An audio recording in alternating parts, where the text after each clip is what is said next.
केला आमदारकी मंत्रिपदाचा हे तुम्हाला सगळ्यांना ज्ञात आहे. आजकाल तर ग्रामपंचायतचं सदस्यपद कोण सोडत नाही आहे. पण तुमच्या या आमदारांनी मंत्र्यांनी पालकमंत्र्यांनी ज्या वेळेला 2.5 वर्षाचं मंत्रिपदाचा त्याग करणारा महाराष्ट्राच्या इतिहासातला हा तुमचा पहिला आमदार. म्हणजे असो वेळ झालेला आम्हाला थोडं जायचं आहे. म्हणजे सोमवारी श्रावणातल्या पहिल्या सोमवारी आपलं पालकमंत्रीपद डिक्लेअर झालं. म्हणजे आम्ही त्यावेळेला आग्र्याला होतो. आग्र्याला जो दिवस छत्रपती शिवाजी महाराज चातुर्याने तिथून औरंगजेबाच्या हातावरती तुरू घेऊन निघून आले तो दिवस होता. त्यावेळेचा 17 ऑगस्ट 1666 आम्ही 17 ऑगस्ट 2026 ला परवा गेलो होतो. तिथून 7 वर्ष आपल्या महाराष्ट्रातले मावळे तिथून शिवजोत घेऊन येतात. आग्रा किल्ल्यापासून ते राजगड 1300 किलोमीटरचं अंतर. आणि मग आम्ही तिथं ठरवलं दोन्ही राज्य मिळून उत्तर प्रदेश आणि महाराष्ट्र शिवाजी महाराजांचं असं देखणं स्मारक आग्र्यामध्ये होणं गरजेचं आहे की ज्या महाराष्ट्रामध्ये किंवा देशामध्ये कुठे नाही आहे अशा प्रकारचं आग्र्याला आम्ही स्मारक बनवतोय. म्हणजे पहिला जेव्हा जनता जाईल त्यावेळेला छत्रपती शिवाजी महाराजांचं स्मारक बघून नंतर मग ताजमहाल बघायला जातील. अशा प्रकारचं स्मारक आमचं बनवण्याचं काम आहे. छत्रपती शिवाजी महाराज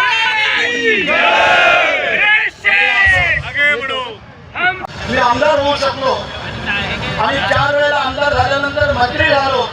आणि तुमच्या सगळ्यांची जी इच्छा होती की आपला माणूस पालकमंत्री व्हावा आणि पालकमंत्री पण व्हावं. कुछ देर की खामोशी थी.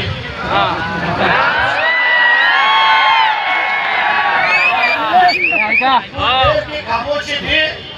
आप शोर आएगा किसी का वक्त था हमारा दौर.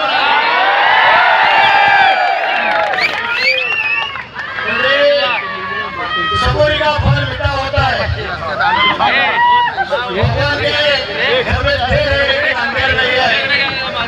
आणि त्या गोष्टीप्रमाणे आपण गेली 2.5 वर्ष वाट पाहत होतो. छत्रपती शिवाजी महाराजांच्या परस्पर्शाने पुढील झालेल्या या भूमीमधला एक मावळा म्हणून आपण काम करत होतो. आमदार मंत्री पालकमंत्री ही वेगळी बाब आहे परंतु शिवाजी महाराजांचा मावळा ही पहिली बाब आहे. आणि ते काम गेले अनेक वर्ष तुम्हाला सगळ्यांना बरोबर घेऊन जाण्याचं मी करतोय. म्हणजे आपल्याला सगळ्यांना कल्पना आहे की संघर्षातूनच आतापर्यंत आपण इथपर्यंत आलेलो आहे. आपल्याला सगळ्यांना माहिती आहे. परंतु भरत शेठने कधी हार मानली नाही आहे. आतापर्यंत माझ्या संपूर्ण निवडणुकांमध्ये एकही निवडणूक विकासची जिल्हा परिषद पर्यंत हरलेलो नाही आहे. म्हणजे त्याला काही कारण मनाचा मोठेपणा. श्रीमंत लोक तर बरेच असतात पण मनाने मोठेपण असायला लागतं. आपल्या घरी आलेला एकही माणूस कुठल्याही जाती धर्माचा गरीब श्रीमंत जो ज्या कामासाठी आलेला आहे त्याला मदत त्याला सहकार्य हे आमचं कर्तव्य आहे सगळ्यांचं. आणि ते करण्याचं काम आमचं कुटुंब सगळं करत आहे. आणि म्हणूनच आज हे दिवस आम्हाला पाहायला मिळाले. ज्याचा घर परिवार प्रपंच जर नेटका असेल तर हे सगळं बरोबर असतं. त्याचं उदाहरण भरत शेठ गोगावले. कारण आमची आई अजून आहे वडील नाही आहेत.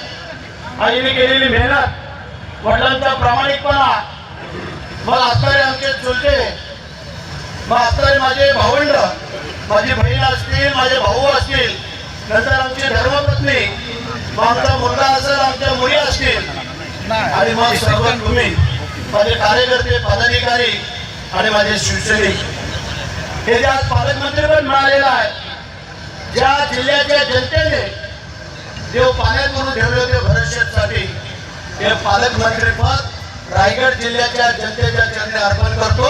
हा माझा शब्द आहे तुम्हाला. म्हणजे तुम्ही मला निवडून दिला नसतं तर भरतशेठ आमदार झाला नसता, आणि भरतशेठ आमदार झाला नसता तर भरतशेठ मंत्री झाला नसता, आणि भरतशेठ मंत्री झाला नसता तर आज पालकमंत्री झालो नसतो. म्हणून या बाळासाहेबांच्या मुशीत तयार झालेले एक शिवसैनिक, शिवाजी महाराजांचा मावळा आणि एकनाथ शिंदे साहेबांचा खंदार समर्थक म्हणून आम्ही काम करतोय.